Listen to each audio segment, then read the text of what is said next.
Precisamos ficar alertas pelo que está por vir, né? Não é você fechar os olhos simplesmente e ficar alheio ao que está acontecendo, né? Porque é realmente, na minha opinião, muito grave. Olha, não existe segurança no Brasil nem no setor em que o bar se diz que é o mais seguro, né? Nesse período de crise, quem se sai melhor?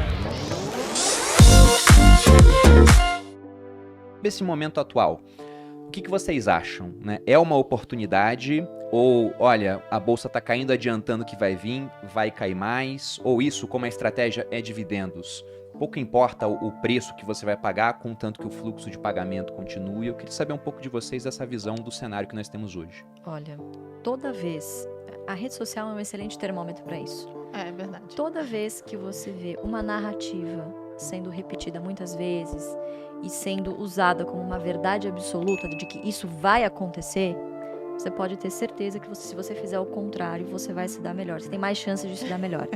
Isso é unânime. Sempre acontece isso. Então, todas as vezes que a gente tem algum grande marco, não, eu não vou comprar porque lá na frente vai cair. Geralmente ocorre ao contrário, né? Porque a bolsa antecipa movimentos. Então, se vai ter eleições, poxa, ela já precifica antes, entende? Então, quanto menos você ficar suscetível a esse tipo de achismo, mais fácil você toma uma decisão e melhores preços você pega. Então, agora, eu acho que a gente, respondendo na pergunta, sim, eu acredito sim que é um momento de oportunidade. Obviamente que precisamos ficar alertas pelo que está por vir, né? Não é você fechar os olhos simplesmente e ficar alheio ao que está acontecendo, né? Porque é realmente, na minha opinião, muito grave.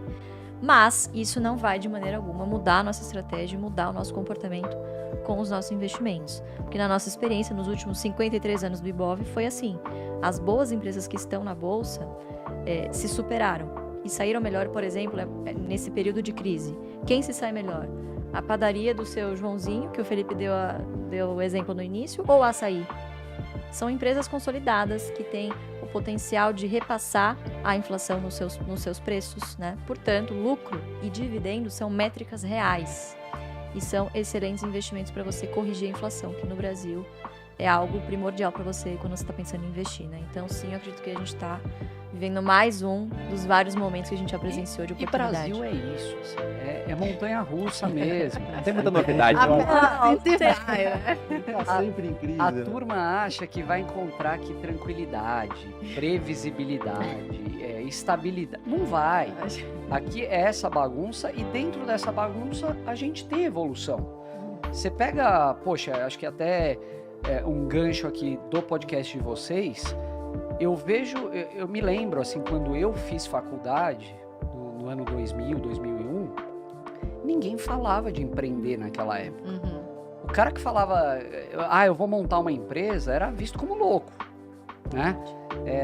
Qual que era a receita de bolo? Era, poxa, você tem que ter uma boa formação, aí você vai arrumar um emprego numa boa empresa ou no governo, estabilidade e tal. Cara, o mundo mudou muito e o Brasil acompanhou essa mudança para melhor, né? Então, indo até para um mundo fora da bolsa, mas essa mentalidade empreendedora, que eu acho que é uma coisa que evoluiu muito nos últimos anos, com a mentalidade rentista do outro lado, que é ficar naquele quentinho, gostosinho, conforto da renda fixa, ela é altamente contraditória. E eu acho que isso me força a acreditar de que não tem como a gente continuar com o juro real do jeito que a gente está por muito tempo. É uma distorção muito grande, nenhum país fecha a conta dessa forma, e eu acho que aqui não vai ser diferente. Então,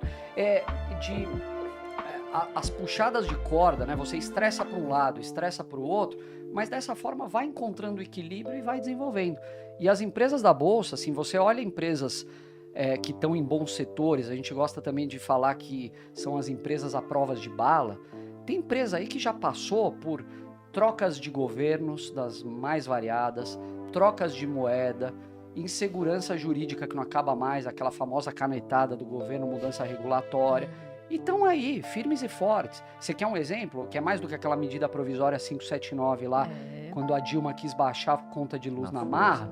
Pô, o setor elétrico derreteu, a Eletrobras foi a R$3, CEMIG virou pó. E estão tudo aí, fortes, pouco endividadas hoje e pagando dividendos fantásticos. Essa época foi bem temerária, não sei se vocês vão se lembrar, mas mexeu com um segmento que é considerado o mais perene, o mais seguro de todos, que é o setor de transmissão. Então, naquela época, a estratégia foi, inclusive, muito criticada. Do tipo, olha, não existe segurança no Brasil, nem no setor em que o bar se diz que é o mais seguro, né? E ele virou e disse, mas eu quero dar um beijo na boca da Dilma. Que ela me fez comprar Eletrobras a R$13. Olha, eu não aconselharia. Eu entendo o E raciocínio. beijar alguns sapos no meio do caminho. Poxa. Bom, Bruno. Mas é um ponto interessante. O setor elétrico realmente ele é um setor muito previsível, né? O pessoal fala até que é um bond proxy, né? Como se fosse quase um título de Exato. renda fixa negociado em bolsa. E por conta de uma canetada do governo, ele sofreu, mas depois voltou a ser o que era. Então acabou abrindo uma baita de uma oportunidade, por isso que seu pai comemorou Exato. nessa ocasião. Então, na visão de vocês, estamos diante de uma oportunidade. Embora, logicamente, existam riscos, a gente não sabe quando vai ser o fundo, né? Podemos estar longe disso. Sim. Mas eu também compactuo com essa visão do momento atual, porque de fato a gente está muito barato. E tão barato e tão pessimista, né? Que é aquilo. Poxa, se não der tão errado assim, já sobe a bolsa. Exato. No verdade. final das contas. E eu acho que tem só uma coisa que eu acho que é importante falar aqui, principalmente para o leigo, né? A pessoa que está fora da bolsa ou começando, ela tem a visão de que ela vai pegar o recurso dela e vai colocar tudo de uma vez em uma determinada ação ou dividindo em 5 ações. E não é assim que funciona. A gente, acho que podemos até dizer isso, a gente está sempre comprando num grau maior ou menor. Então, conforme você vê essa precificação do caos aparecendo, o que tem de acontecer nesses momentos? As cotações caem numa intensidade muito maior do que os lucros das empresas. Nessa hora que você consegue comprar um lucro barato, um dividendo barato. Então você vai aumentando a intensidade de compras, porque não dá para você acertar o fundo do poço, como você estava falando, né? Pode cair mais? Pode cair mais. Você acha que vai cair mais? Talvez. Então, como a gente não sabe, você vai consumindo o seu caixa, aportando numa intensidade maior conforme vai caindo. Em 2020 foi exatamente isso. Você achava que o piso era... A bolsa estava perto de 120 mil pontos naquela época, né? Ela começou a cair, veio para 10, para 100, para 90, para 80 e chegou a 60. Quem imaginaria que ia vir para 60 mil pontos? Metade. Em dólar ela dividiu por 3, porque o dólar foi para 6, 10 mil pontos em dólar. Cara, ninguém sabia. Então, só para você ter uma noção disso, na prática, nós mesmos, assim, já temos muito tempo de bolsa, o nosso caixa mesmo acabou no segundo ou terceiro circuit Terceiro break. circuit break já tava no termo Só e que no teve mais na put. 3 circuit break. E aí um olha pro outro e fala, acabou, e agora? E agora? Agora você senta. posição fetal, aguenta a Espera. porrada e vamos pra cima. Você espera, porque o dividendo ele continua caindo. As empresas não pararam de pagar dividendo, inclusive nessa época, por exemplo, da pandemia. Elas continuam pagando dividendo e a gente continua fortificando, fortalecendo as nossas posições. Esse comportamento, assim, para o pessoal entender, só com muita informação, sempre lá passando essa calma pro pessoal. Só que é para você ver que ninguém sabe o que vai acontecer. O Lírio que fala esse negócio, né, de você se recolher a posição fetal e continuar apanhando, porque a gente não sabe qual que é o fundo do poço.